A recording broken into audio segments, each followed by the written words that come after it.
안녕하십니까. 자, 이번 시간 기초 강의 5강 나갈 차례고 나갈 부분은 지적 공부의 보존과 복구 쪽을 나가도록 하겠습니다. 페이지가 305페이지인데 지적 공부를 어디에서 보관하는지 또 보관하다가 멸실한 경우에 어떻게 복구하는지를 배우게 됩니다. 먼저 보존입니다. 보존이란 것은 지적 공부가 전산처럼 되어 있지 않은 지적 공부로만 나오는데 좀 전에 배우시기를 대장, 그 다음에 4개 있다고 배웠고요. 도면의 경우 2개가 있고 그 다음에 경계점 좌표등록부 1개, 일반적인 장부 7가지 하고 그 다음에 나눠서 정보 처리 시스템, 다른 말로 전산까지 해서 이제 크게 둘로 나눕니다. 이렇게 8개 지적공부 정해져 있는데 이 지적공부 어디에서 보관하느냐 이걸 물어보는 게 문제입니다. 첫 번째 1번의 경우 지적소관청은 해당 청사의 지적소고를 설치하고 그곳에 지적공부를 영구히 보존하여야 하며 해당 청사 밖으로 반출할 수가 없도록 규정을 합니다. 그래서 일반적인 장부라는 것은 지적소관청에서 보관하게 되어 있으며 장소는 지적소고라는 곳에서 보관합니다. 지적에 관한 문서를 보관하는 창고에서 지적소고에 보관하게 되어 있는데 기간은 영구히 보관하게 되어 있고 반출을 허용하지 않는 게 원칙입니다. 그래서 일반적 장부의 경우는 소관청 내 지적소고가 보관 장소가 될 것이며 영구 보존하게 되어 있으며 반출을 허용하지 않는다. 근데 예외적으로 306페이지 가니까 반출이 가능한 경우가 2가지 예외가 나옵니다. 하나는 반출이 금지되되 예외적으로 단 반출이 가능한 경우는 천재, 지변 등 이와 유사한 재난을 피하기 위해서 필요한 경우에는 반출이 허용되는 경우 한 차례가 있고 또 하나요 승인받으면 돼요. 누구 승인받습니까? 한번 출제한 적이 있는데 승인권자는 시도지사나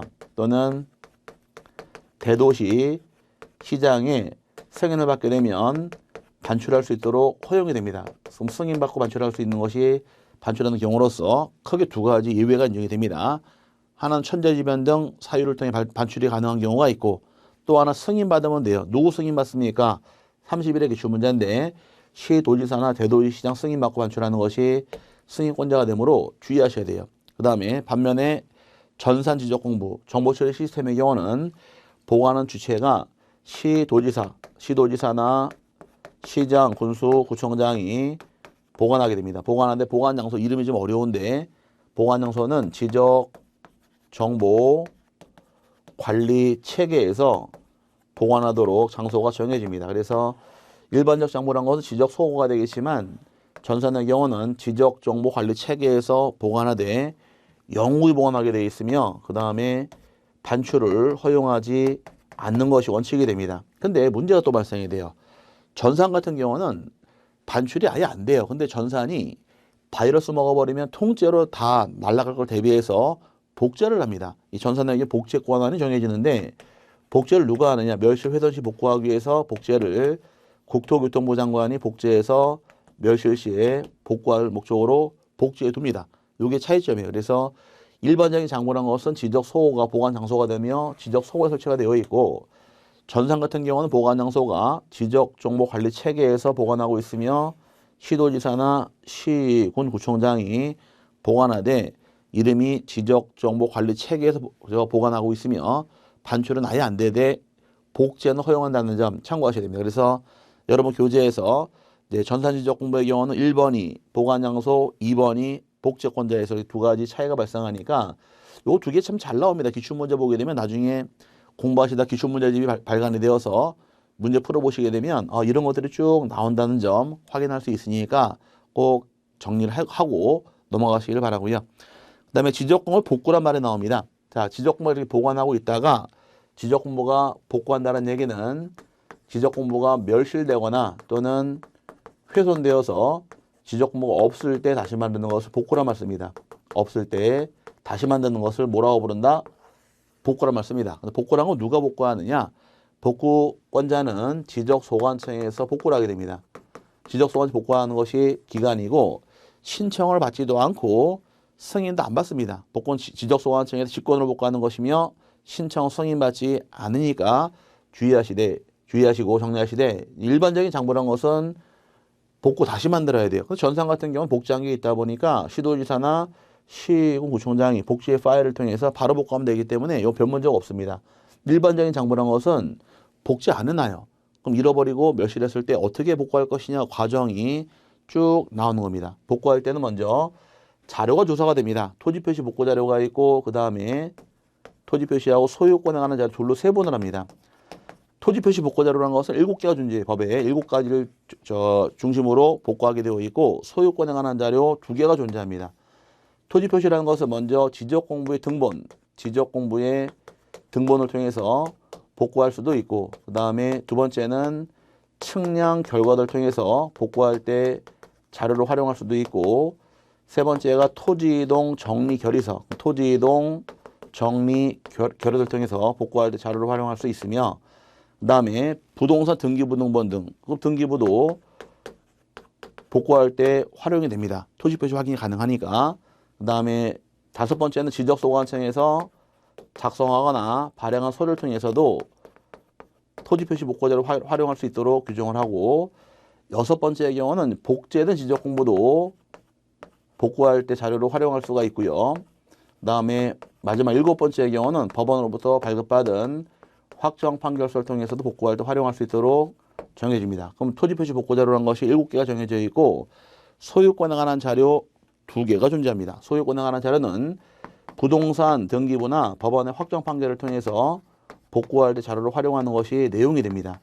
이 자료 같은 거 설명을 드렸는데 아주 외우지 마세요. 나중에 중요할 때 이 토지 표시 굉장히 중요하니 나중에 정리하시라고 강의를 하는데 지금 뭐 처음이니까 용어 정리 차원으로 복구란 것을 왜 하느냐? 지적 멸실로 훼손돼서 다시 한다 이렇게 해서 뜻을 이해하고 넘어가시되 복구란 것은 소관청에서 직권으로 복구하는 거지 신청 승인받는 거 아니다 이렇게 자꾸 넘어가시기를 바랍니다.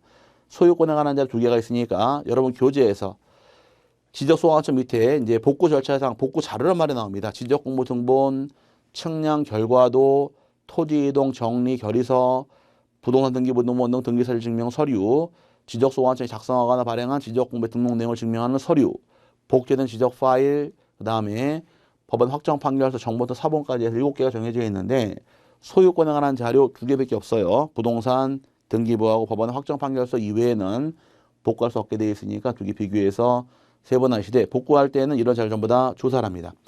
조사한 다음에 두 번째가 필요한 경우 지적소관청 입장에서는 대장이 멸실한 경우와 도면 멸실한 경우 요 지우기 이제 확인했으니까 이런 자료를 전부 다 조사하게 되어 있고 지우고 첫 번째 조사한 다음에 두 번째는 대장이 멸실한 경우와 도면이 멸실한 경우 크게 나눕니다.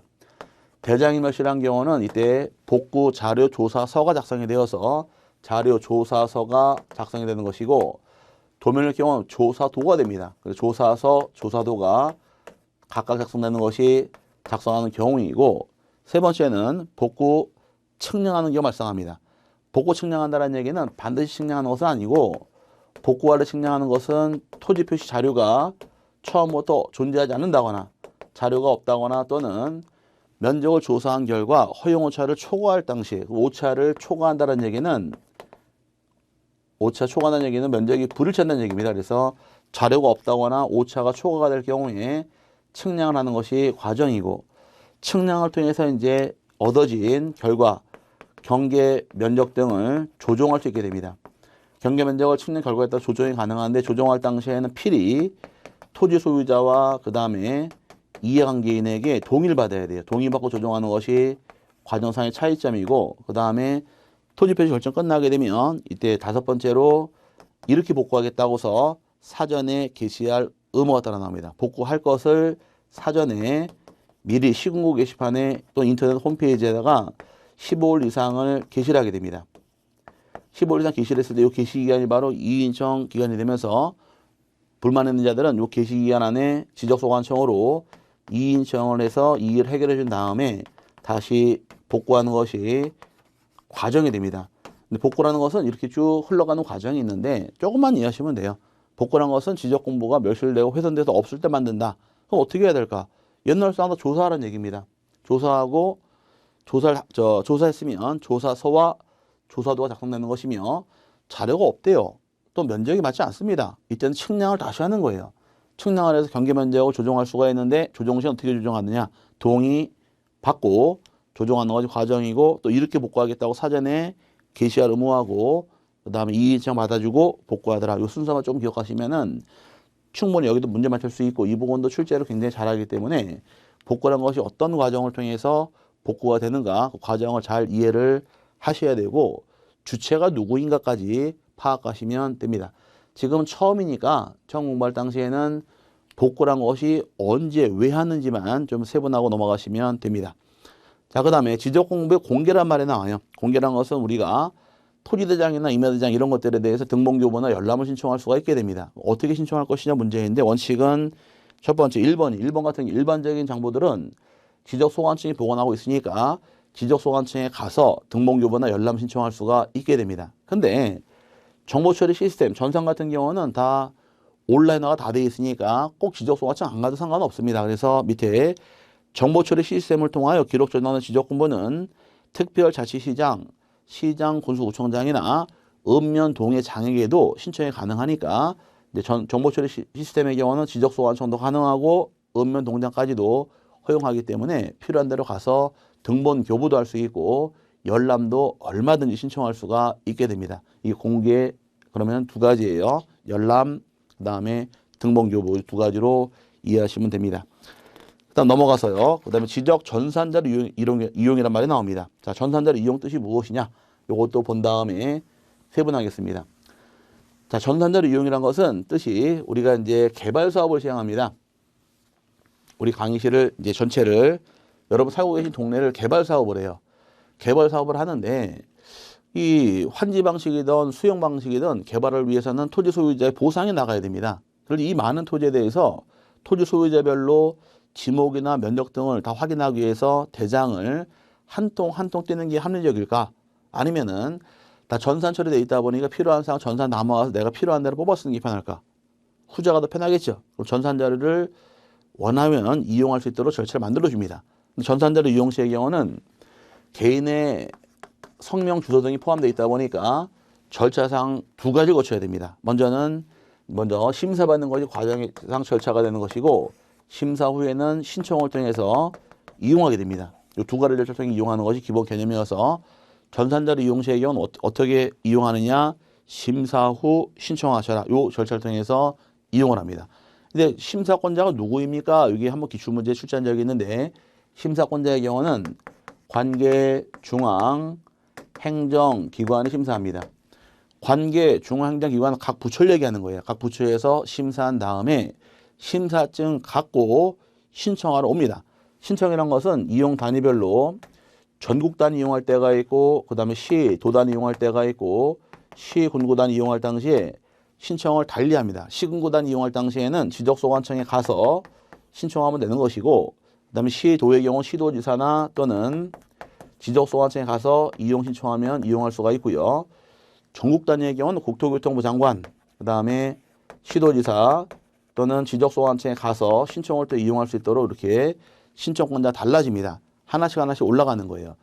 아주 옛날에는 요게 없었어요. 전국은 국토부 장관, 시도는 시도지사, 시군구 지적소관청으로 정해져 있다가 이제 온라인화가 다 돼 있으니까 풀어준 겁니다. 상황에 맞게 이렇게 이용할 수 있도록 이제 절차가 만들어집니다. 그래서 심사는 관계 중앙행정기관 심사받고 신청하셔라. 이게 기본 틀인데 심사를 반드시 받느냐?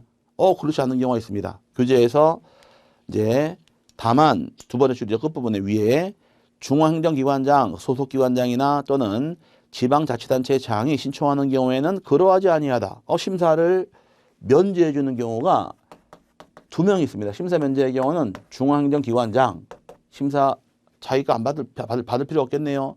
면제가 되어서 빼주고 해당 기관장들도 빼줍니다. 그 다음에 해당 지자체의 경우도 신청할 경우에 심사받지 않으니까 두 명은 심사를 면제하는 규정이 존재합니다. 그래서 대원칙은 누구 심사받습니까? 물어봤을 때에는 관계 중앙행정기관에 심사받은 다음에 이용 단위별로 신청을 또 이용할 수가 있다. 이렇게 잡고 넘어가시고 그 다음에 이용할 때 심사를 면제받는 사람이 두 명 있더라. 중앙행정기관장과 소속기관장과 지자체의 경우 심사를 받지 아니한다 해서 이렇게 잡고 넘어가시면 됩니다. 자, 그 다음에 이제 나오는 부동산 종합공부란 말이 나옵니다.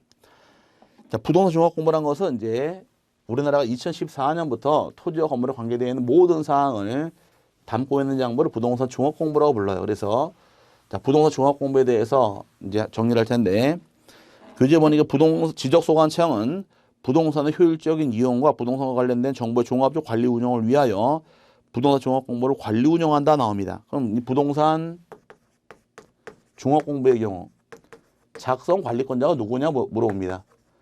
종합공부는 작성하고 그 다음에 관리하고 운영할 책임은 전부 다 지적소관청에게 주어진 권한이 됩니다. 지적소관청에서 작성, 관리, 운영하게 되어 있고 등록할 사항이 5가지가 나옵니다. 첫 번째 나오는 것은 토지에 표시하고 그 다음에 소유권에 관한 사항을 등록해줘요. 소유자에 관한 사항. 토지 표시랑 소유자에 관한 사항은 지적공부 내용을 토대로 등록하게 되어 있고 두 번째 등록할 사항이 건축물이 있는 경우는 건축물에 표시하고 소유자에 관한 사항이 등록이 됩니다. 건축물 대장을 기초로 해서 등록하게 되어 있고 세 번째는 토지의 이용 및 규제에 관한 사항이 나옵니다. 토지 이용과 규제 같은 경우는 나오는 것이 토지 이용계획 확인서 내용을 등록해 주는 것이 등록상에 해당되는 것이고 네 번째는 부동산 가격에 나와요. 부동산 가격 같은 경우는 이제 개별 공시지가 확인원 등을 통해서 해주게 되어 있고 마지막 5번째의 경우는 그 밖에 대통령령이 정하는 사항. 그럼 대통령령에서는 무엇을 정하고 있느냐? 등기법 48조에 따른 부동산에 관한 권리에 관한 사항까지 해서 등록사항으로서 권리에 관한 사항까지를 등록하도록 규정을 합니다. 이 5가지 담고 있는 것이 종합공부인데 첫 번째 나오는 건 토지 표시하고 소유자라는 사항이 나올 것이고 건축물에 표시하고 소유자라는 사항이 나올 것이며 토지 이용 및 규제에 관한 사항과 부동산 가격 그 다음에 그 밖에 대통령 영이 정하는 것은 부동산에 관한 권리까지를 담고 있는 정보를 부동산 종합공부라고 부릅니다. 이 종합공부의 경우도 일반인들에게 증명서 교부해주고 그 다음에 열람도 허용을 합니다. 증명서를 뭐라고 부르느냐? 증명서를 부동산 종합 증명서라고 불러요. 뭐라고 부른다고요? 부동산 종합 증명서라고 부릅니다. 그럼 증명서 교부는 열람할 때 어떻게 신청할 것이냐 문제인데 지적소관청에 신청할 수도 있고 그 다음에 또는 읍면동장도 가능해서 이때 읍면동장 한 번 나옵니다. 그래서 읍면동장이 나오는 것은 이때 증명서 교부할 때 열람할 때만 한 번 나오는 것이고 모든 권한은 다 지적소관청에 있다 보니까 주의하시기 바래요. 그래서 작성, 관리, 운영 모든 책임은 지적소관청이 다 담당하는 것이고 등록할 사항이 5가지가 있더라. 기억하시고 증명서 열람 신청할 때는 지적소관청이나 읍면동 가서 증명서 교부 열람 신청할 수가 있으니까 참고하시되 어떻게 생겼는가 이렇게 확인하기 제일 좋은 것은 한번 떼보는 겁니다. 떼보는 게 가장 좋은데 제가 예전에 강의할 때 그 2015년도에 작성 시작한 연도가 2014년도예요. 2014년도에 처음 작성 시작을 해서 2015년도에 강의를 하는데 종합증명서 이거 한번 떼서 확인하십시오 물어봤더니 얘기했더니 이제 수강생 한 분께서 직접 동사무소 와서 떼봤습니다. 동사무소 갔더니 그게 뭐냐고 물어보더래요. 담당 공무원이. 그래서 자기 처음 들어본대요. 그래서 그거 제가 공연 중에 사고 다니다가 이제 알게 됐는데 있다고 얘기 들었습니다. 그러니까 잠깐만요. 확인하는데 여기 있네요. 떼주더래요. 떼주면서 하는 말이 민원님께서 우리 동네에 최초로 떼신 분이라고 말씀을 해서 그 얘기를 들었다고 말씀하시는데 이렇게 호기심이 많은 분들은 합격들을 많이 하십니다. 여러분도 호기심이 많으셔야 돼. 어떻게 생겼는지 어떤 모양새를 갖고 있는지 한번 떼보시게 되면 한 번에 딱 정리할 수 있는 게 장점이 있으니까 시간 되시거든. 나중에 동사무소 오갈 일이 있으시면 한번 떼보시면은 여러분이 갖고 계신 토지 건물에 대해서 모든 내용을 다 확인할 수가 있는 그런 좋은 점이 있으니까 시간 되시면 꼭 떼어서 내용 확인하시기를 바랍니다. 자, 그 다음에 넘어갈게요. 넘어가서 그 다음 나오는 것이 토지이동의 신청 및 지적 정리란 말이 나옵니다. 토지이동이라는 것이 무엇이고 그 다음에 각각의 이동별로 며칠에 신청할지 대상 토지 어떤 게 있는가 하나씩 정리하시면서 내용을 파악하시면 됩니다. 먼저 여러분 교재에서 토지 이동이에요. 자, 토지 이동이란 것은 뭘 의미하느냐? 우리가 용어 정리할 때 토지 이동이란 것은 뜻이 토지의 표시를 새로 정하거나 또는 변경하거나 말소하는 것을 토지의 이동 부릅니다. 그럼 토지 이동이란 건 토지 표시를 새로 정하고 변경 또는 말소하는 것을 토지의 이동 부르는데 토지 표시란 것은 몇 가지가 있느냐? 토지 표시란 것은 6개가 있습니다. 그래서 토지 표시란 것은 지지소 좌경면. 들어본 기억이 나시나요? 나죠. 그래서 토지 표시는 지지소 좌경면에서 토지의 지번, 지목, 소재, 좌표, 경계, 면적해서 지지소 좌경면 중에서 어떤 거 하나라도 새로 정한다거나 변경한다거나 말소하는 것을 토지의 이동 부릅니다. 그럼 만약에 토지 표시가 아닌 것들은 토지동에 해당하지 않아요. 지지소 좌경면에 토지 소유자 있나요? 토지 소유자 없지요. 토지 등급 있나요? 없습니다. 공시지가 있나요? 없습니다. 이런 것들의 변경은 토지동이 될 수가 없다가 됩니다.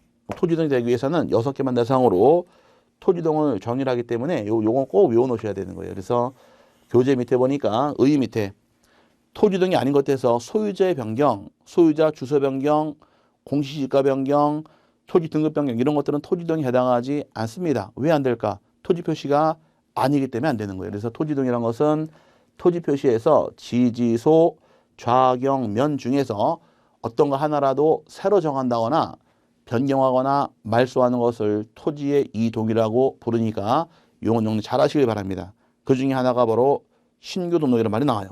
이제 하나씩 보는데 먼저 신규 등록이라는 것은 뜻이 뭘까요? 새롭게 등록하는 거죠. 새로 등록하는 겁니다. 그래서 새롭게 조성된 토지나 지적으로 등록되어 있지 아니한 토지를 지적공부에 등록하는 것을 말한다 해서 최초로 등록하는 것 신규 등록고입니다. 그럼 의에서 대상 토지를 끄집어내게 되면 새롭게 조성한 토지가 있고 등록이 누락이 된 토지를 뽑아낼 수가 있는 거예요. 그럼 새롭게 조성한 토지라는 것은 대표적인 예가 공유수면, 매립지 등을 대상으로 할 수 있고 그다음에 등록 안 된 조그만 섬 같은 경우 이런 것들이 등록이 될 토지로 인정하는 겁니다. 그럼 이런 토지가 발생을 하게 되면 토지 소유자가 의무적으로 60일 안에 신청하는 것이 과정입니다. 그럼 토지 소유권자가 60일 안에 신청을 하의한다 이렇게 의무상으로 대두가 됩니다. 그런데 60일에 신청하도록 의무가 되어 있는데 신청하지 않았을 경우에 처벌이 있느냐? 처벌 과태료는 부과하지 않습니다. 과태료는 없는데 문제는 신청을 하긴 했어요. 근데 거짓말로 신청을 하게 되면 1년 이하 징역 또는 1천만 원 이하 벌금에 처하기 때문에 안 하게 되면은 처벌이 없는데 거짓말로 신청했다가는 형벌 사유로서 1년 이하 징역 또는 1천만 원의 벌금에 처하니까 형벌로 빠져갑니다. 어쨌든 신규 등록 며칠에 신청하느냐 60일에 신청하는 것이 의무 규정이 되는데 문제는 어디서 문제 발생하느냐 장부의 순서가 만들어집니다. 장부의 순서라는 것은 대장이 먼저이냐 등기가 먼저이냐 물어봤을 때는 선, 대장, 후 등기 순으로 정리합니다. 뭐가 먼저라고요? 대장을 먼저 만들고 등기를 나중에 하게 됩니다. 선, 대장, 후 등기인데 그럼 지금 신규 등록할 경우는 새롭게 등록하는 경우는 등기부가 존재할까요? 대장 막 만들고 있으니까 등기부가 없습니다. 등기부가 없기 때문에 여기는 소유권자가 누구인지 확인할 수가 없다라는 이런 나쁜 점이 있어요. 그럼 등기부가 없기 때문에 소유자가 소유자인지 확인을 위해서 소유권자 스스로가 내가 소유자라고서 소유권 증명서류를 제출을 해야 됩니다. 그럼 소유권 증명서를 어떤 게 있느냐 해서 여러분 교재 보시니까 토지 소유자 신규 등록할 토지가 있으면 그 사유 발생일로부터 60일 내 법원 확정 판결서 정본 4번, 공유수명 관리 및 매립에 관한 법률에 따른 준공, 인가, 필증 4번, 소유권을 증명할 수 있는 서류의 4번을 첨부해라 쭉 나오는데 먼저 법원으로부터 확정 판결서 정본과 4번을 통해서 신청할 수가 있고 두 번째는 공유수명 매립지 같은 경우는 준공검사 확인증 4번이 들어와야 됩니다. 준공검사 확인증 4번을 통해서도 소유권 확인할 수가 있고 또 빠진 게 하나가 있는데 뭐 나중에 기보서 보면 나올 겁니다. 뭐 기획재정부 장관이랑 협의업무서 4번도 있으며 그 밖에 소유권 증명 서류를 제출해야 돼요. 이거를 제출해서 신청하는 것이 의무 규정으로서 이게 따라오는 이유는 등기부가 존재하지 않으니까 소유권자 확인을 위해서 기본적으로 제출하는 것이 내용으로 이해하시면 됩니다. 어쨌든 지금은 신규 등록이라는 것을 며칠에 신청하느냐 60일에 신청하는 것이 의무 규정으로 정리하시면 되고요. 자, 두 번째 이제 등록 전환입니다. 이거 지워버리고 이제 등록 전환이란 것은 이제 뜻이 임야대장, 임야도에서 토지대장과 지적도로 옮겨 등록하는 경우를 등록 전환거입니다. 그 등록 전환이라는 토지등은 장부의 순서가 바뀌긴 바뀌는데 어디에서 어디로 바뀌느냐? 임야대장, 임야도에서 토지대장이랑 지적도로 바뀌는 경우를 등록 전환 거릅니다.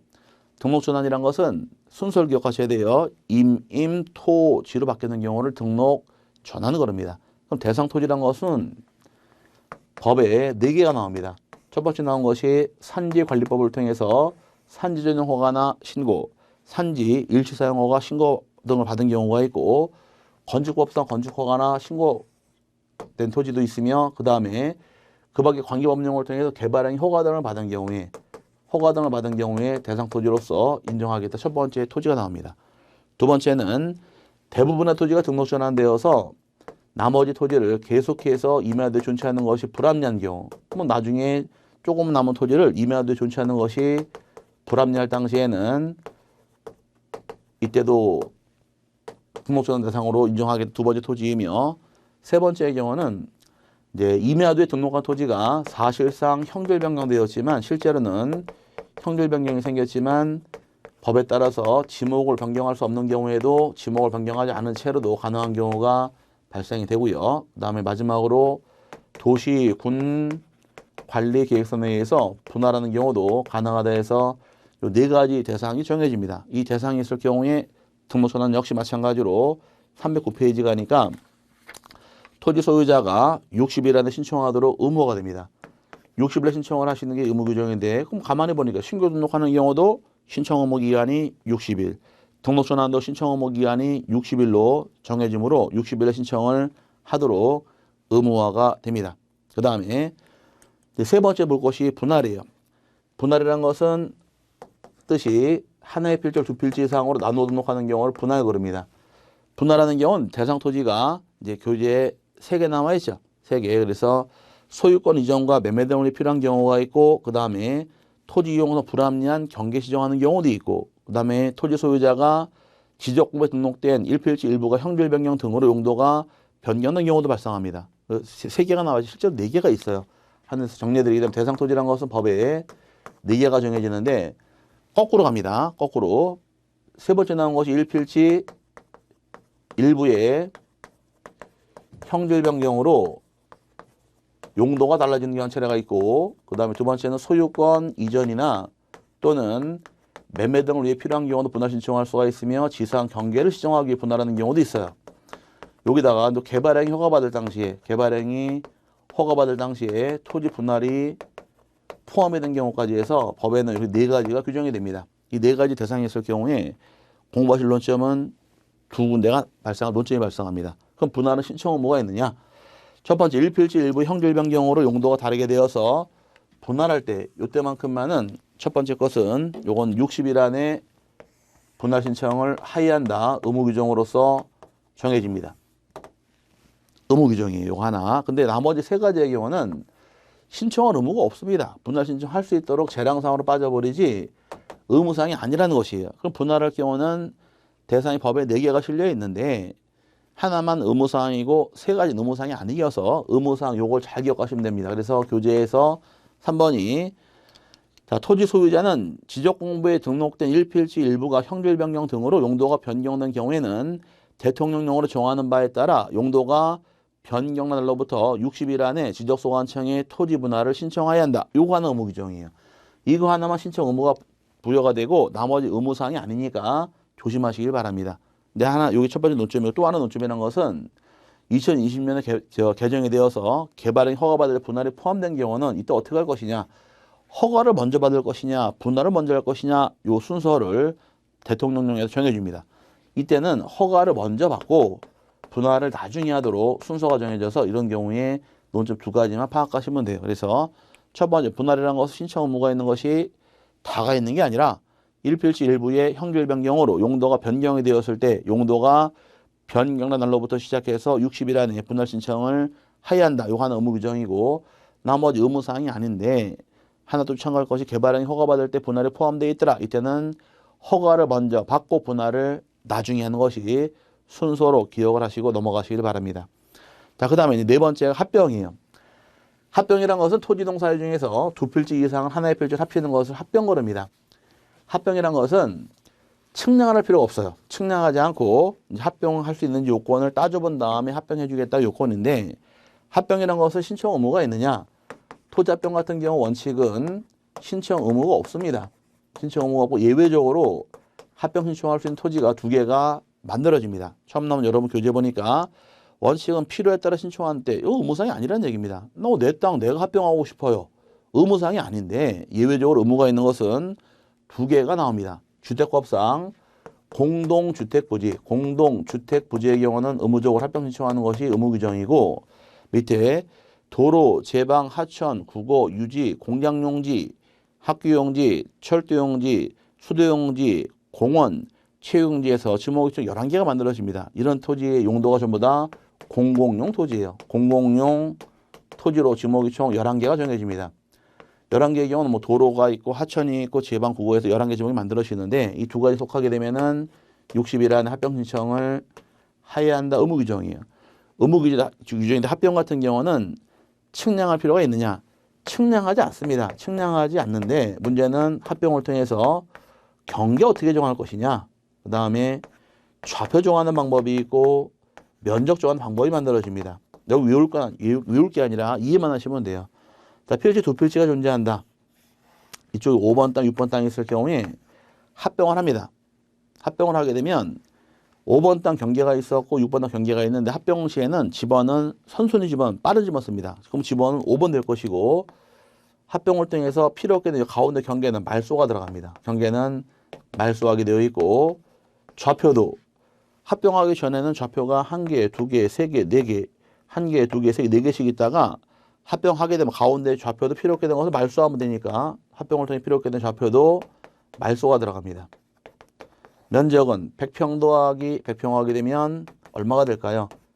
어려운 수학이죠. 200평이 되는 면적은 합산해서 면적이 바뀌기 때문에 합병을 하게 되면 측량을 실시하지 않지만 합병을 통해 필요 없게 된 경계와 좌표란 것은 말소하게 되어 있고 면적은 합산 더해서 커지다 보니까 다 바뀌는 겁니다. 다 바뀌되 측량하지 않는 게 합병할 때 차이점이니까 주의를 하셔야 됩니다. 그래서 하단부에 보니까 합병할 때는 필지가 성립되기 위한 조건을 그대로 갖춰야 한다. 나와 있고 밑에 합병 후 경계와 좌표란 것은 필요 없게 된 것은 말소하게 되어 있고 면적은 합산 더해서 결정하기 때문에 다 바뀌되 측량하지 않는 것이 합병에 주의할 점으로 이해하시면 됩니다.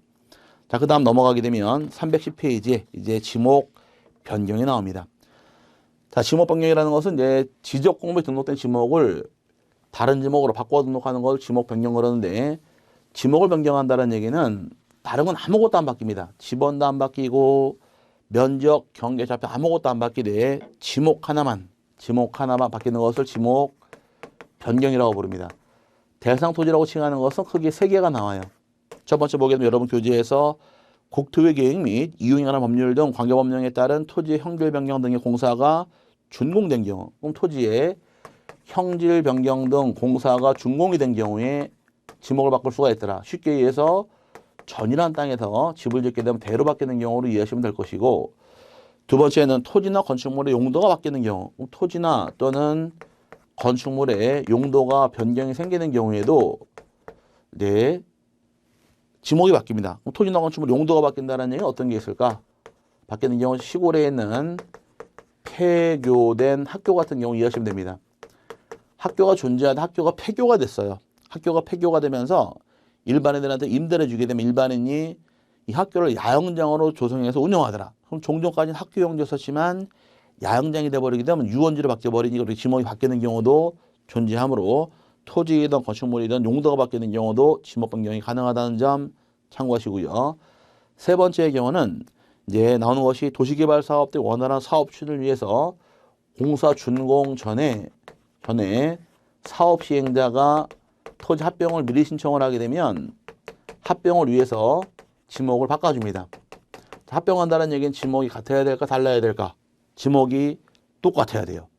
그래 합병할 수가 있는데 그 지목이 다르면 합병할 수 없잖아요. 합병을 위해서 지목을 미리 바꿔주겠다가 주의할 점이어서 누가 신청할 때냐 공사 준공 전에 사업 시행자 신청할 때만큼만 지목을 미리 변경할 수 있도록 특례가 주어집니다. 이게 대상 토지 3가지이고 이런 토지가 발생을 하게 되면 마찬가지로 지적소관청에서 토지 소유자가 지적소관청에 60일 내 신청을 해야 한다 의무 규정이에요. 신청하되 그럼 이제 그 지목이 바뀌는 게 측량할 필요가 있을까요? 지목하나 바꾸면 되는 것이니까 측량할 필요 없습니다. 측량하지 않고 대신에 지목이 바뀌었는가를 확인하기 위해서 직접 지적소관청에 토지이동 조사하는 것이 과정인데 지금은 뭐 대상 토지 정도 파악하면 될 것 같아요. 형질 변경 등 공사가 완료가 된 토지가 있고 토지나 건축물의 용도가 변경이 생기는 경우도 있고 그다음에 공사 준공 전에 사업 시행 등 합병 신청을 하게 되면 지목을 미리 바꿔줄 수가 있도록 허용한다는 점 참고하시면 됩니다. 자, 그다음에 밑에 6번째가 이제 바다가 된 토지의 등록 말소란 말이 나옵니다. 자, 토지가 바다가 된 경우는 더 이상 토지가 아닙니다. 아니어서 등록을 말소하게 돼 있어요. 그래서 토지가 바다가 된 경우는 어떤 과정을 통해서 말소할 것이냐 조금의 특이한 점이 있으니까 주의하시기 바랍니다. 바다가 되어서 토지가 말소가 되더라. 그럼 대상 토지란 것은 어떤 토지가 발생하느냐? 토지가 바다가 되어서 원상으로 회복할 수 없는 경우 또는 다른 지목 토지가 될 수 없는 경우에 이때는 등록사항을 말소랍니다. 이 말이 나오게 되면 더 이상 토지가 아니라는 얘기죠. 그럼 이런 토지가 발생을 했을 경우 이 토지를 관리하는 지적소관청 입장에서는 토지 소유자에게 당신 토지가 바다가 됐으니까 와서 신청하라고 통지해 줍니다. 통지해 줘요. 당신 땅 바다가 됐으니까 신청하십시오라고 통지가 들어와요. 그럼 통지받은 소유자 입장에서는 통지를 받은 날로부터 90일 안에 신청하도록 의무화가 부여가 됩니다. 특이한 게 나왔죠. 다른 것들은 전부 다 신청 의무 기간이 60일에 신청하도록 규정이 되어 있는데 바다가 되니까 60일이 아니라 90일에 신청하도록 의무화가 부여가 됩니다. 근데 토지 소유자 직접 할까요? 한번 가만히 따져보자고. 내가 가진 토지가 다 바다가 돼버렸습니다. 뭐가 좋아서 신청하러 갈까요? 신청하지 않겠죠. 그죠? 신청하지 않았을 때는 이때는 지적소관청에서 직권으로 말소해버립니다. 직권 말소해서 토지 등록사항을 지워버리는 게 과정이에요. 그래서 신청 의무 기간은 며칠이다? 90일에 신청이 없을 때 직권 말소가 들어갑니다. 여기까지 말소하는 과정이고 말소한 이후에 여러분 교재 보니까 회복등록이라는 말이 또 나옵니다. 회복등록이라는 것은 토지가 바다가 되었는데 다시 바다가 다시 토지로 올라옵니다. 섬이 가라앉았다가 다시 올라왔어요. 그럼 다시 토지로 올라오는 경우에 등록을 다시 하는 것을 회복 등록이라고 부릅니다. 회복 등록이라는 것은 신청할 의무가 없습니다.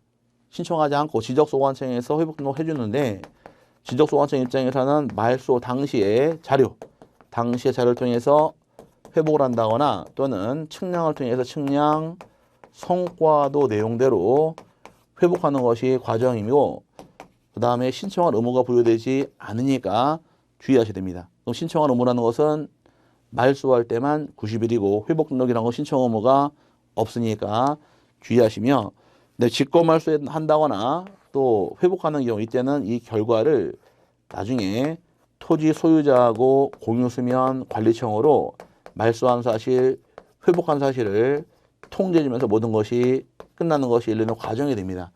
네, 여기서 주의할 것은 다른 토지 등록은 전부 다 신청 의무 기간이 60일로 정해져 있는데 바다가 된 경우 60일이 아니라 90일 내에 신청하도록 의무화가 되니까 이 차이점 나는 부분을 세분하셔야 됩니다. 이것도 30회 때 기출 문제로 출제한 적이 있으니까 토지가 바다가 되었다. 며칠에 신청하더라?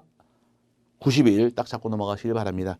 자, 이번 시간 여기까지 정리하도록 하고요. 네, 축척 변경서부터는 다음 시간에 정리하도록 하며 이번 시간 배우신 것도 하나씩 잘 정리해서 이제 남겨놓으시면은 다음에 우리 기본 강의 나갈 때 많이 밑거름이 됩니다. 지금은 용어 정리 차원으로 이런 경우는 이렇게 해야 한다는 정도로 파악하고 넘어가시면 충분하니까 용어가 좀 생소하고 어렵다 할지라도 이제 자꾸 들으시면서 보시면은 내용 정리가 될 겁니다. 이번 시간도 고생하셨고요. 다음 시간에 다시 뵙도록 하겠습니다. 감사합니다.